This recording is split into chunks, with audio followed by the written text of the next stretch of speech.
फटाक 30 सेकंड में खबर डाउनलोड कीजिए तक ऐप, लिंक डिस्क्रिप्शन में। नमस्कार, मैं हूं अभिषेक मिश्रा और आप देख रहे हैं यूपी तक। यूपी तक में मुद्दे की बात आज ये कि समाजवादी पार्टी के एमएलसी पुष्पराज जैन यानी कि पंपी जैन के यहां पर छापेमारी का सिलसिला लगातार जारी है। कन्नौज से शुरुआत हुई छापेमारी की 3 दिन के बाद चौथे दिन पंपी जैन यानी कि पुष्पराज जैन को इनकम टैक्स और पुलिस की टीम कन्नौज से कानपुर लेकर के आई। दोपहर में लगभग 11 बजे ये टीम कन्नौज से चली थी, जो पुष्पराज जैन को लेकर के सीधे पहुंची तिलक नगर के रतन प्रेसिडेंसी अपार्टमेंट के 503 नंबर फ्लैट में, जो कि अतुल जैन का है। अतुल जैन पंपी जैन यानी कि पुष्पराज जैन के छोटे भाई हैं, उनके घर पे ये टीम वहां पर 3 घंटे से ज्यादा समय तक ये छापेमारी चली। अंदर साक्ष्यों को खंगाला गया, कई तरह की पूछताछ की गई। उसके बाद दोपहर 2 बजे के लगभग पुलिस की टीम आनंदपुरी पहुंची। कानपुर के आनंदपुरी में पंपी जैन यानी कि पुष्पराज जैन के बहनोई डॉक्टर अनूप जैन का मकान है। वहां दोनों मकान जो कि पहले सील कर दिए गए थे, उन्हें खोला गया और उसके बाद वहां पर लगातार पूछताछ चलती रही, साक्ष्यों को लिया गया। इसके साथ ही साथ वहां पर 3 सदस्यीय एसबीआई के अधिकारियों की टीम भी पहुंची थी। वहां पर उन्होंने अंदर कुछ चीजों की जांच की है, लेकिन इस पूरी कार्रवाई को लेकर के आयकर विभाग ने अभी तक कोई खुलासा नहीं किया है।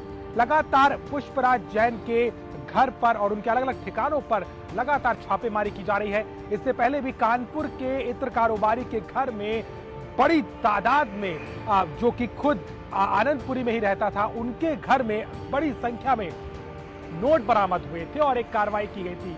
लेकिन समाजवादी पार्टी के एमएलसी पुष्पराज जैन के घर में लगातार और अलग अलग ठिकानों पर जिस तरीके की कार्रवाई चल रही है, उसमें चौथे दिन भी बड़े तौर पर इनकम टैक्स विभाग की टीम कानपुर पहुंची और 2 ठिकानों पर छापेमारी की। इससे पहले कन्नौज में भी अलग अलग ठिकानों पर छापेमारी हुई थी, कारखाने में भी छापेमारी। उसके बाद जब सोमवार की सुबह पुष्पराज जैन को कन्नौज में उनके घर पे सुबह 8 बजे लाया गया, उसके बाद में वो टीम कानपुर के लिए रवाना हो गई और यहां पर अलग अलग ठिकानों पर छापेमारी की है। वहीं इस पूरे मामले को लेकर के आयकर विभाग ने अभी तक कोई खुलासा नहीं किया है, लेकिन माना जा रहा है कि जिस तरीके के साक्ष्य मिले हैं, कुछ ऐसी चीजें भी मिली हैं जिसको लेकर के संदेह पैदा होता है। और खास तौर पर कन्नौज में जिस तरीके की कार्रवाई की गई, उसके बाद भी माना जा रहा है कि कहीं ना कहीं कोई राज है जिसको लेकर के ये कार्रवाई लगातार चल रही है।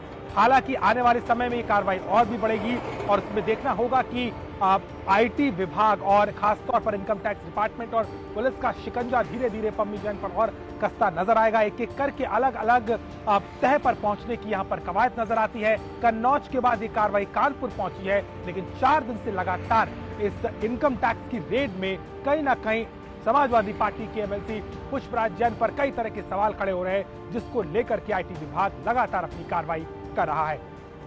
तो मुद्दे की बात में आज के लिए बस इतना ही। देश और दुनिया की ताजा तरीन खबरों के लिए आप देखते रहिए यूपी तक। और विधानसभा चुनाव से जुड़ी हर एक विशेष कवरेज को आप देख सकते हैं हमारी खास पेशकश यूपी किसका में। आज के लिए बस इतना ही। नमस्कार।